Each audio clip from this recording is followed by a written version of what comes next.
I transmigrated into a redemption novel as the male supporting character. I spent a full 10 years healing the unhinged female lead. After 10 years, she became a sunny, cheerful girl. But just today, the true male lead returned. They were a perfect match, talented and beautiful. Naturally, there was no room left for me. I lied to the girl, saying I was going to buy her sweet osmanthus cake from North Chicago, and then I just left. I never expected that 2 years later, I'd be invited back to the country. The moment I got off the plane, I was bundled into a car. The girl had reverted to her former unhinged state, her voice laced with madness. "Brother, it's been 2 years. Where are my osmanthus cakes?" I never imagined that I, an ordinary college student, would transmigrate into a redemption novel as the male supporting character. Ava, the female lead, was beaten and scolded by her parents since childhood. Her tragic upbringing made her unhinged, though on the surface she was obedient and docile. I was the Ashworth family's adopted son, her unrelated older brother. We met when we were older, and I was arranged to live with her and take care of her. The first time we met, she prepared flowers for me. But that night, a venomous snake slithered out from among them. The next morning, at the breakfast table, I asked casually, "Where do you catch the venomous snake?" Ava's expression didn't change. Her posture was calm. "What are you talking about, brother? I don't understand." As she said this, Ava blinked, looking utterly innocent. I smiled, got up, and went to the kitchen to bring out a pot of soup. "Right, you're still young. This is a soup I stewed this morning to nourish you." With that, I ladled a bowl for her. "Thank you, brother." Ava smiled very obediently. She had gold-rimmed glasses, almond-shaped eyes, a perky nose, and cherry lips. Her features, though not yet fully developed, were already exceptionally beautiful. I watched her take a spoonful of soup, then suddenly smiled.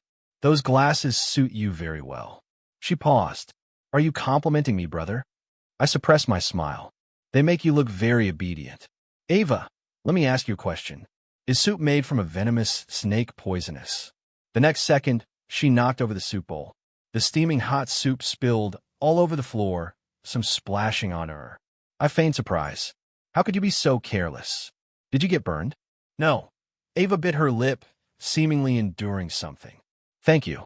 I'm going to change. You eat by yourself." Then she stormed upstairs. I sat at the dining table, idly fiddling with the soup spoon.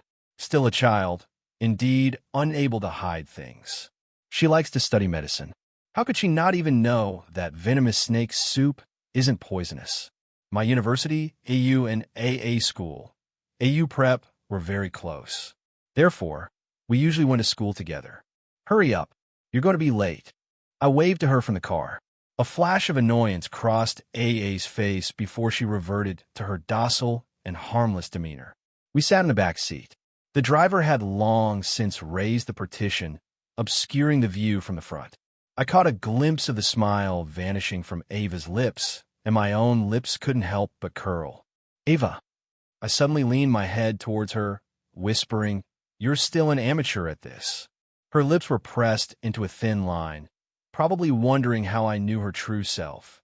I pulled out a snake-shaped brooch and tossed it into her hand, smiling. "You're still young.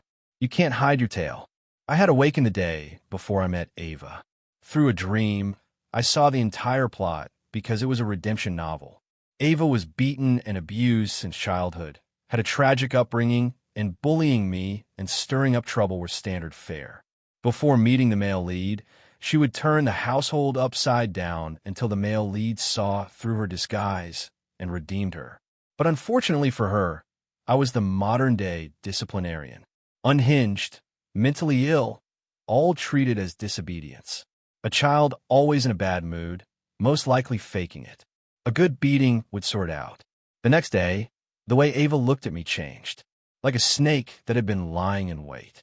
She began to cautiously observe her prey, preparing to strike. "Come eat." I still smiled gently. "Ava, that soup yesterday was too unexpected. I decided not to cook anymore, so don't look at me so wearily. You're not afraid of snakes." She snorted coldly and sat down. I continued to smile at her. "I'm not afraid of anything. Really." Ava's face was expressionless. Then I'll test them one by one to see what you're afraid of. All right. I lowered my eyes, suddenly saying something completely unrelated. When I was in the orphanage, my bed had not just snakes, but centipedes, cockroaches, slugs, and the like were commonplace. Your family has been very good to me. I haven't seen bugs in a long time. Young-Hall, you can show me if I'm still afraid of them. Mr. and Mrs. Ashworth were both very busy. Theirs was a marriage of convenience between families. Under one roof, two hearts drifted far apart, each prioritizing their own interests. Ava was one of their few common interests, and I was the person they trusted to take care of her. Therefore, I wasn't surprised at all when I received a call from Ava's homeroom teacher. Hello, is this Ava's brother? What surprised me was the teacher's grave tone. This child beat a classmate so badly he's in the hospital. It's alarmed the school leadership. She will be disciplined. To be honest, Ava was a very good actress. She had been a model student since childhood, praised by teachers and classmates alike with terms like gentle, refined, mature, and steady. Even if this little venomous snake truly disliked someone and poisoned them to get a rash, it was never discovered. But this time, the nature of the incident was different. Why did you assault your classmate? Only Ava stood in the office. The classmate she had beaten had already been sent to the hospital.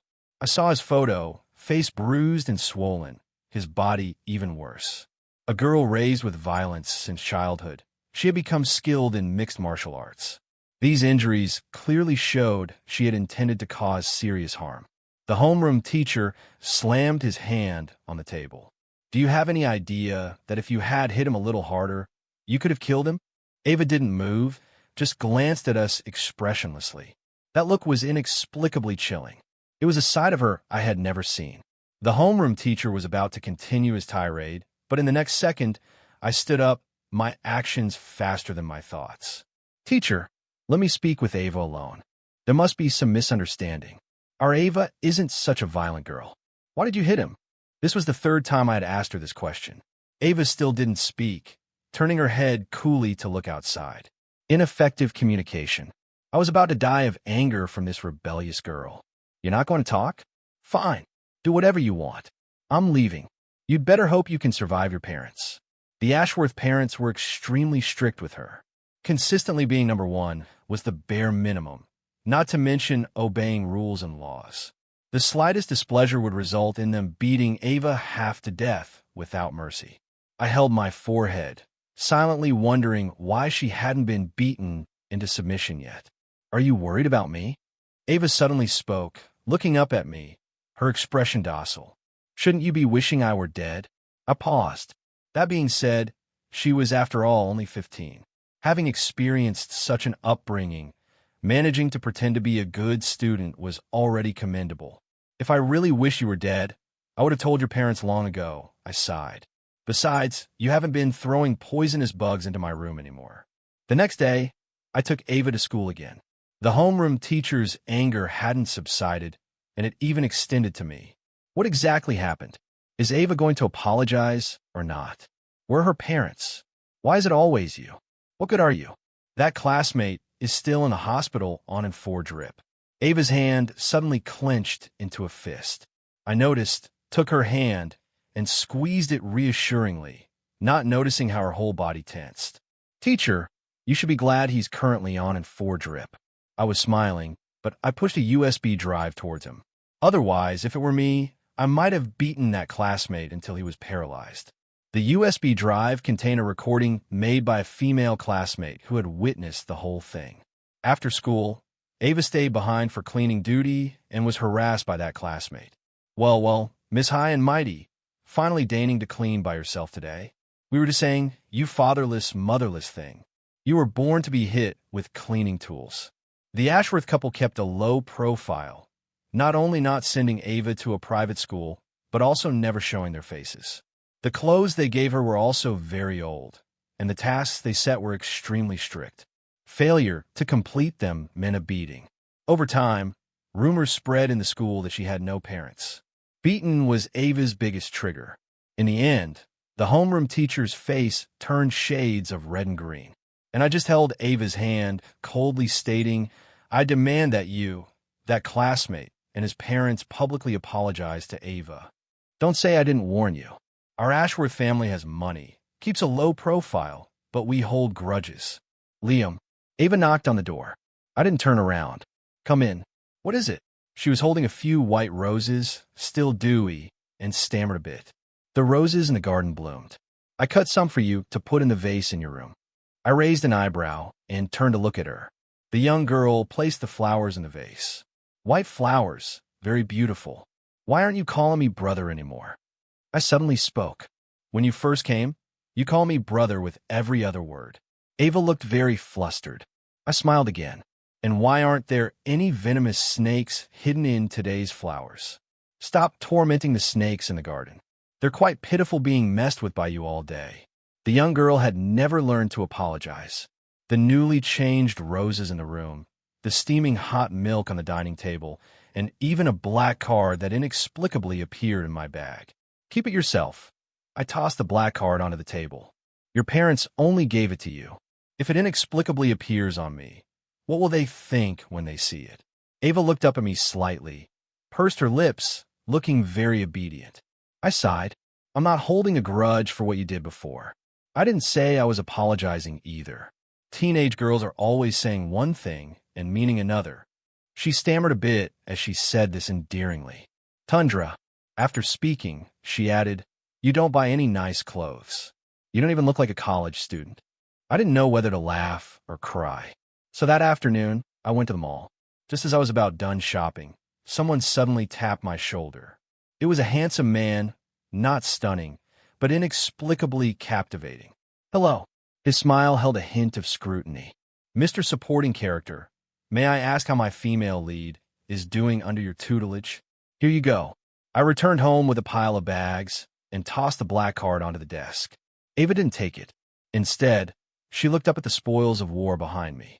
You, a male college student, can buy this much when you go shopping? I raised an eyebrow. Are you worried about the money? No. She looked away, her voice suddenly dropping. You didn't bring a bodyguard. You can't carry it all. You could have brought someone to help you. How did you know I didn't bring a bodyguard? Ava paused. I couldn't help but smile and ruffle her hair. Then next time you go shopping, bring me to help you carry things. The girl's face flushed. She turned her head away and said stiffly, we'll talk about it next time. Ava, in reality, was just a child who is well-loved. How bad can they truly be? The next day, I received a call from the homeroom teacher. After learning Ava's true identity, he was noticeably more polite. I've already explained the previous misunderstanding to that classmate's parents. After discussion, we've decided to publicly apologize to student Ava Ashworth at today's flag-raising ceremony. Are you free to attend on behalf of Mr. and Mrs. Ashworth? At that moment, Ava was listening beside me with disdain. I smiled. Okay, I'll be there. He's being so polite to you. Was there something else on the USB drive you gave him that day? She asked. I slowly put down my phone and sighed. You're so smart, little Ava. That snobbish homeroom teacher of yours probably gave you a lot of grief before. So I also found evidence of him secretly accepting red envelopes from parents and backed it up on the USB drive as a threat. Ava was silent for about half a minute. Just when I thought she wouldn't speak, a warm touch suddenly came to the side of my face. Got it, she said, deliberately pinching my cheek as if retaliating for me patting her head earlier. Don't always call me little Ava. At the flag-raising ceremony, Ava and I stood at the very front. She was wearing the new dress I bought her, looking clean, beautiful, and stunning, yet exuding a cool detachment. On the stage, the classmate was reading his apology to her.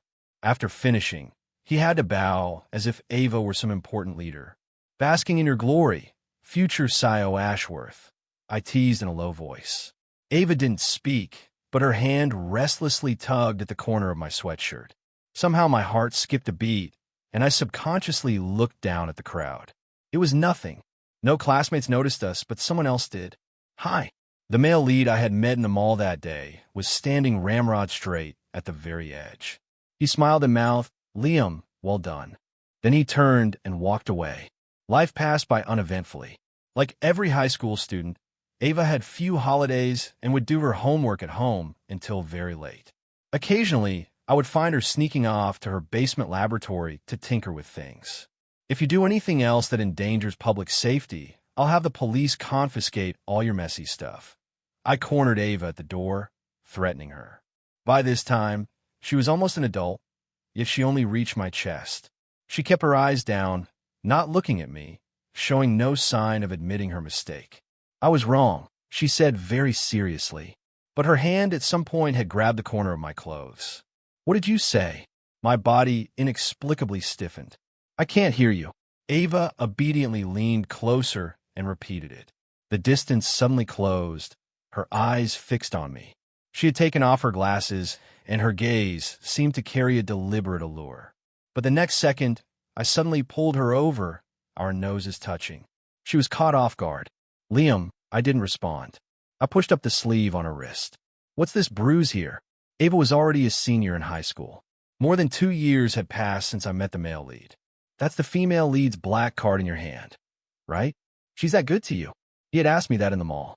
According to the plot, shouldn't she be torturing you to death? What about you? Why have you appeared now? I looked at him wearily, taking a few steps back to create distance. The male lead's name was Felix, just as described in the book. He was handsome and refined, not as strikingly handsome as the supporting male character, but he had an aura that drew attention wherever he went. Of course, because I've awakened too, Felix smiled gently, but I inexplicably found it hard to get close to him. Liam, he enunciated clearly, I have no desire to deal with a rebellious teenage girl. I looked up. What do you want to do? Don't be so vigilant. He laughed out loud. You know, the plot cannot be reversed. We all must abide by it. Ava will still belong to me in the end, and you can't change her fate as just a supporting male character. Since that's the case, your task is to teach her well for me, and also to repay the Ashworth family for yourself. Ava started avoiding me. She refused to tell me about the bruises on her body, and my questioning yielded no results, leaving me unsure of what to do. We fell into a Cold War until one day I received a phone call. The voice on the other end sounded familiar, gentle yet hollow. Felix laughed through the receiver. It's been 2 years. Let's meet, Liam. I had never actually known Felix's identity, other than him being the male lead, me being the supporting male character, and him appearing to be around our age. I knew nothing about him. Conversely, he knew a lot about me. Why haven't I seen you go back to the orphanage to visit? Winter had long set in. The waiter brought over hot coffee. Felix blew on his cup before slowly asking me, or do you really think that after a few years with the Ashworth family, you've completely changed? None of your business, I said coldly. He smiled. You know nothing about me. Felix's understanding of the plot was much deeper than mine. He not only knew my background, but also appeared right after I had managed to deal with Ava, assigning me tasks. I truly didn't understand him. Then are you so sure Ava will be completely obedient to you? Felix suddenly burst out laughing. He put down his coffee, his voice slightly cold. If she doesn't fall in love with me, the male lead, is she going to fall in love with you? During the half-month Cold War with Ava, I finally had time to go home. I decided to probe a bit to ask about the young girl's romantic situation, because if this was a redemption novel, then when the male lead's task of redeeming her fell to me, the entire story should change. The factor causing the story to change is the protagonist's inclination. I didn't believe a book where characters awakened could still follow a predetermined path, but I also wasn't sure if she felt the same way about me. Ring, ring, ring. I waited until dark, and Ava still hadn't returned. 3 calls went unanswered. With less than half a year before the college entrance exams, even if she was on duty, she would come home early to study. Something was wrong today. I thought of the bruises on her body again, grabbed my keys, and was about to go to the school to find her. Bang! But the next second, the main door seemed to be smashed open by something heavy. I stood at the top of the stairs, frozen in place when I saw the dark figure behind the door. It was Ava. The one who had just smashed open the door was Ava, kicked against it by Mr. Ashworth. The thin girl with blood at the corner of her mouth, her face pale, collapsed almost powerlessly to the ground. Before I could rush over to help her up, I saw Felix running out from behind Mr. Ashworth. He looked panicked, like an innocent little white flower. Please calm down. Ava didn't do it on purpose. I didn't know what happened. I only remembered Felix's peacemaking demeanor and Ava lying on the ground, barely breathing. When I woke up, I was in the hospital. You're awake. Ava had slept for a day and a night. Her left hand was fractured, and she had multiple bruises on her body. When she opened her eyes, they were still a bit cloudy, as if she might shatter at any moment. Yet these past few days, I had nourished her quite well. I clutched her hand, my own inexplicably trembling, repeatedly checking her condition. I'll go call nurse. Don't cry. Ava's fingertips brushed the corner of my eye, bringing out a slight wetness. I hadn't even realized I was crying from distress. Weren't you always someone who didn't like to cry? I turned my head away, sniffled. You saw wrong. She smiled a little, then hissed as it pulled at the wounds on her body. I pressed the call bell by the bed and waited for the nurse to come. Then Jananda asked her, what on earth happened? My conversation with Felix that day ended unpleasantly for him. Before leaving, he left me with a sentence. Even if she falls in love with someone else, she can only choose me. She cannot defy the plot. What I thought was the plot were the forced coincidences in the book. But I never expected Felix to be Mr. Ashworth's most satisfactory marriage prospect. Are you feeling any other discomfort? After the nurse left, I poured Ava a glass of warm water and fed her some with a spoon. The young girl's eyes were sparkling, staring straight at me. As long as my hand is injured, will you always feed me like this? For some reason, I felt her gaze was a bit fervent. This sentence also carried a strange implication. I will. I pursed my lips, but you'd better not get hurt. It pains me. Ava seemed not to expect me to answer this way, visibly stunned. I sighed and fed her another mouthful. Why on earth didn't you tell me that classmate didn't admit his mistake? She didn't speak. I feigned anger. Still not talking? Do you have to wait until I see you beaten, crippled by your father before you'll talk?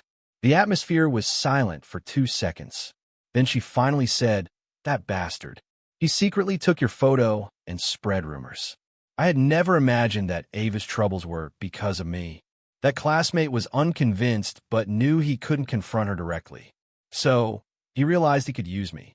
He photoshopped your picture and went to the AU forum to create a slanderous post, threatening me that if I didn't kneel to him, he would spread it everywhere, because after the public apology, the whole school knew you were at AU. You know, my father detests improper conduct the most and looks down on pretty boys who use their looks to get ahead. He admires you, but he would also discard you without hesitation for this, trampling you into the mud. So, for over 2 years, the young girl had been enduring for my sake, concealing her injuries. It wasn't until a few days ago that she finally smashed his phone and threw away the USB drive where he had backed up my photos. Finally finding relief, she beat him up and threatened him with a potion from her basement lab. It was supposed to be flawless, but somehow Mr. Ashworth found out. He smashed the basement and beat Ava until her bone fractured. With only a month left before the college entrance exams, Ava stayed in the hospital to study and would go directly to the exams from there. Her hand wouldn't recover before the exams. Thankfully, it was her left hand, not her right. When I pushed open the hospital room door, Ava wasn't there. Through the window, I saw Felix pushing her in a wheelchair in the garden outside, enjoying the sun. Ava was smiling. The atmosphere between them seemed very good. My heart inexplicably tightened, and I looked away. Liam, Mr. Ashworth. I quickly turned my head and greeted him in a low voice. Why are you here? Not busy, just came to see. Mr. Ashworth looked refined and gentle, completely different from his violent demeanor that day. We stood by the floor-to-ceiling window, looking at the pair in the garden below. You weren't here these past few days. Felix has been taking care of her a lot. Mr. Ashworth suddenly said, the youngest son of the Felix family, good personality, well-spoken, much more pleasing to the eye than Ava. They are quite a match. I plan to arrange their engagement after she graduates. I lowered my eyes and nodded. Indeed, you've spent so much time with Ava. Coincidentally, she's graduating. You should prepare to study abroad for a while. Liam, you know, both Mrs. Ashworth and I admire you very much. The future Ashworth family will need you, but Ava doesn't. He had laid it all bare. Mr. Ashworth actually knew everything. He was just reminding me. All right, I understand. After he left, I kept watching Felix and Ava in the garden.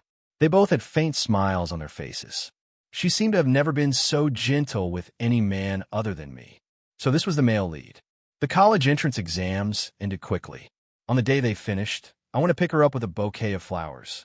Liam, Ava's left hand, was inconvenient, but it didn't stop her from hugging me. The young girl carried the gentle scent of roses. She smiled and took the flowers from my hand, seeming happier than she had ever been. Are we going out to eat? Did she know she was going to be engaged after the exams ended? I paused and my phone screen suddenly lit up. It was Felix. He said 5 p.m. flight this afternoon. I'll see you off. It doesn't matter. Anyway, she definitely didn't know that once the exams were over, I was leaving. Liam, why are you spacing out again? This was the third time Ava had asked me this question. Throughout the meal, I was frequently distracted. Sorry. I poured a glass of water, lying without changing my expression. I didn't sleep well last night. Why? Worried about your exams. Ava smiled. She seemed very happy today, happier than any day before. Then you can sleep well tonight. It was now 2 o'clock in the afternoon. To catch the flight, Felix had told me to leave by 3. We quickly finished our meal. Ava and I stood on the street. Because we were both strikingly attractive, people frequently glanced at us. Young man, your girlfriend is beautiful. Want to buy a flower? An old woman selling flowers approached us.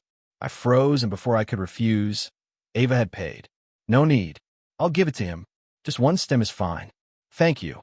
By the time I reacted, a dewy white rose was already in my hand. Just buying 1 stem. I thought with her usual grand style, she would have bought them all without hesitation. It wasn't like she hadn't done it before, but Ava just smiled and shook her head. 1 stem. I only need 1 stem. No more for anyone else. Ava was very happy today, even though I didn't know why she was so happy. Liam, let's go to Northwood Park today. Let me go buy you something to eat. I interrupted her first. Ava's smile faded. Didn't we just finish eating? I've been wanting to try those sweet osmanthus cakes from North Chicago for a long time. I forced myself to lie to her, a smile plastered on my face. I've always wanted to bring you some to try. I've thought about it for a long time, and I wanted to do it today. Perhaps she was moved by my feigned sincerity. The young girl pursed her lips and nodded. It was 2:55. Turning around through the building opposite, I saw the car parked by the roadside. In the driver's seat sat Felix. I clutched the single white rose tightly in my hand and got into the car. Felix glanced at me. Fisk, all you can take away is 1 rose. I didn't say anything. I just leaned back in the seat, very slowly covering my eyes with the flower. As the worthless supporting male character in this redemption novel, 1 rose was enough to buy out the 3 years between her and me. I majored in finance. Although Mr. Ashworth was a violent man, his status and wealth were substantial, allowing me to complete my studies smoothly and graduate from a top global university. 5 years had passed by now. I finally had time to go to the bank and check the card that had been receiving regular deposits. This was the card Mr. Ashworth had given me for living expenses abroad, but I hardly used it, mostly earning money through odd jobs, and wouldn't touch it unless absolutely necessary. As a result, I only discovered today that money hadn't been deposited into this card for a very, very long time. Can I see the domestic bank from which the last deposit was made to this card? The trusted bank employee was a Chinese man. He joked with me. You have time to check the source of the deposits. Why don't you go back and see for yourself? In the 5 years I was abroad, I never went back once. Not only that, to completely escape the predestined fate of Ava and Felix as the female and male leads, I even changed my number and deleted all their contact information. This was all Mr. Ashworth's doing. To put it bluntly, apart from this card, it seemed I had no ties left with the Ashworth family. The understanding back then was that when the time came, he would have someone notify me abroad to return. Kicking me out was for Ava and Felix's relationship. Bringing me back was to ensure a return on his investment in me. But now, I hadn't received any notification at all. I decided to buy a plane ticket back home. 5 years had passed. Ava should have graduated from college and, after her engagement, married smoothly. Felix skipped the redemption phase and went straight to a happy ending with her. And when I returned this time, I would truly become Ava's brother, her helper. While packing, my landlady asked me, "Bringing so much, are you planning to come back?" I thought for a moment, then answered, "Yes, but I want them to return with me and see the great land of our mother country too." With that, I tossed a small bottle in. Inside the bottle was a pile of dried flower petals. It was the rose the young girl had given me 5 years ago.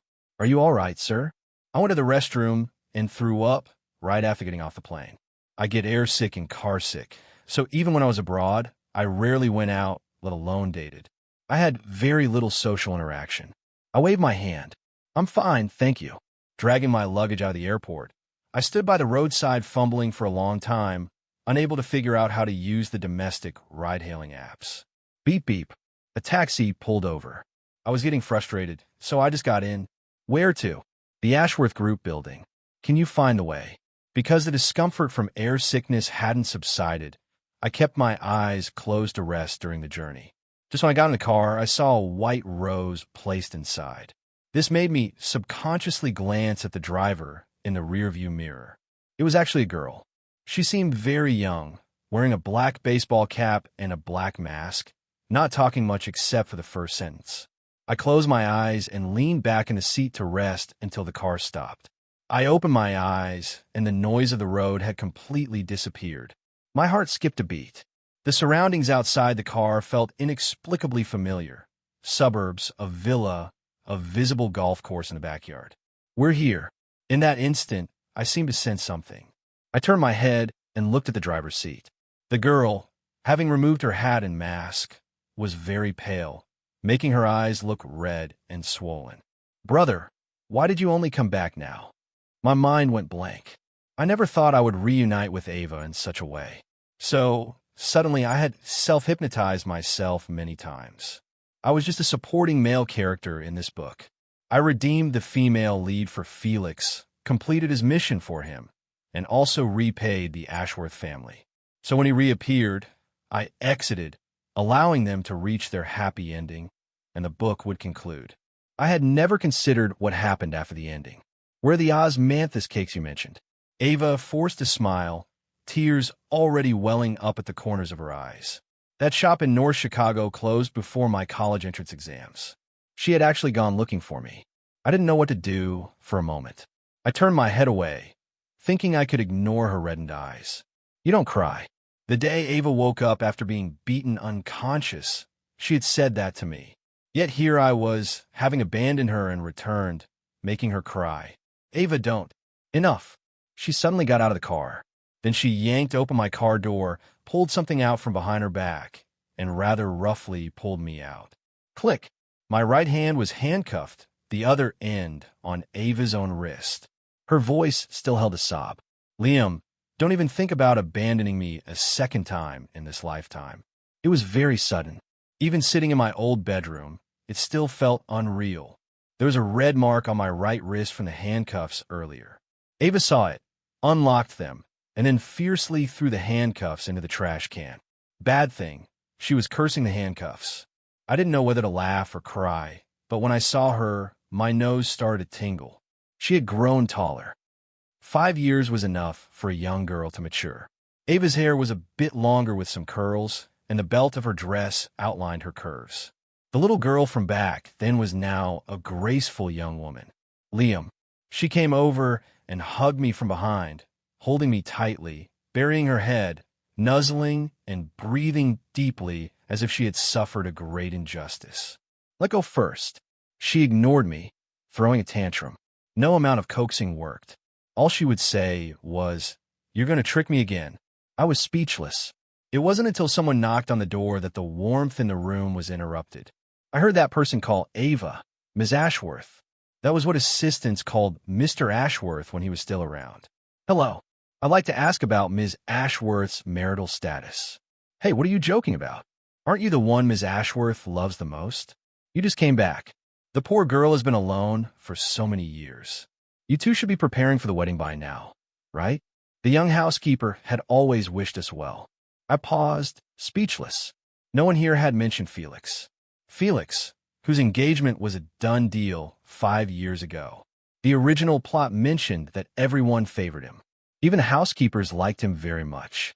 But the current situation, looking down from the balcony, Ava was in the courtyard discussing work with her assistant, looking serious. I could only ask her what was really going on. Brother, eat this. Ava kept putting food on my plate. No need.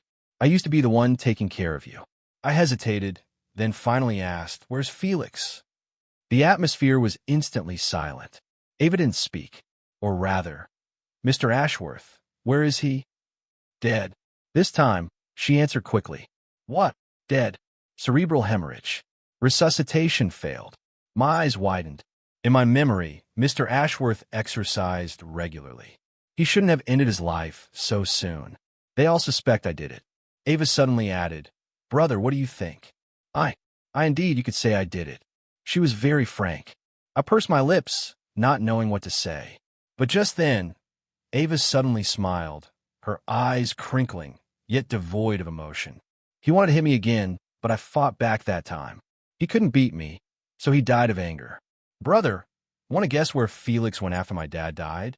When I went abroad back then, only Felix saw me off at the airport. Before I left, he suddenly called out to me, Guess how Ava and I'll be doing when you come back. I didn't look back, very happy. He smiled, then came over and whispered in my ear. Just like that day in the hospital when you saw me pushing her in the sun. By then, we should be strolling together like this, pushing a baby carriage. Ava hadn't put me under house arrest. The young girl wouldn't do that to me. She just didn't allow me to leave the house. The basement door was locked. When I arrived, the lock on the door wasn't new, but it was very clean without any dust. It must have been opened many times recently. Oh my, why are you here? The housekeeper saw me and hurried over to pull me away. Don't come here. It's not clean. What's wrong in there? In my memory, it was Ava's former laboratory. It had just been smashed by Mr. Ashworth. The housekeeper refused to say, This isn't a place you should be. Has Ms. Ashworth been here recently? Unable to dissuade me, the housekeeper finally nodded. And when I left, I already had the answer in my heart. A beast only obeys its tamer, not the showy announcer on stage. Brother, Ava was drunk. When she came back, reeking of alcohol, she clung to me and wouldn't let go. Let go. No. If I let go, you'll run away again. I heard a sob in her voice. Why hadn't I noticed before how much she loved to cry? I sighed. You're watching me so closely now. How can I run? She didn't speak. I stared at her. A thought suddenly formed in my mind. Brother, you be good. I carried her to the bed. Ava hadn't changed. When she was drunk, she became very obedient. I had seen a male servant costume in the closet yesterday, most likely a gift from someone trying to curry favor with her, with a new pair of handcuffs placed on top. The little girl had really become unruly as she grew up. Why did you bring me over here? She tugged at my clothes. The jacket was thrown on the floor. I tied the bow from the male servant costume onto her hands, saying casually, You drank too much. Go to sleep early. Ava stared at me without blinking. Do you love me? I looked down at her. It doesn't matter if you love me or not. She suddenly buried her head. I love you. I only love you. I want Felix to get out. I don't want them to stop me. By now, no one could stop her. I sighed and gently hugged her. Who said I don't love you? I successfully fished the key out of Ava's clothes. She was dead drunk and fast asleep, unconscious in the bedroom. Creak. This was the first time I had pushed open this basement door, which was over a decade old. I thought I would see Felix, but I never expected to see a wall covered in photos. My award certificates, my photos, the few white shirts I had worn. In the photos, there was me newly arrived, me just starting to get used to weeding in the garden, me cooking for Ava in the kitchen. I knew there was a housekeeper who particularly liked taking pictures of us. I just never expected that after I left, the young girl had guarded all my photos alone, freezing time for so long. On the floor was an old open notebook. I picked it up and it was open to one of the pages. Liam, densely packed. It was all my name. I found Felix in the adjoining room of the basement. It was dark and sunless, a place even rats wouldn't deign to visit. It's me. He sat on the small bed. Heavy iron chains were on his wrists and ankles. He had lost a lot of weight. His eyes were dull, as if he had been locked up for a very, very long time. You are. You are that. I'm Liam. He took a moment to react. Then he suddenly burst out laughing. Good, good. You're back. Let me go. Let me go.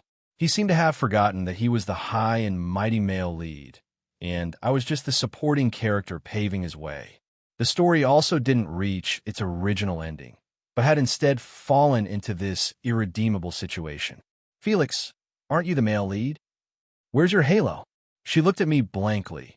Then, like a frightened mental patient, he kept shrinking into the corner. No, I'm not. No, no, no. I'm not the male lead.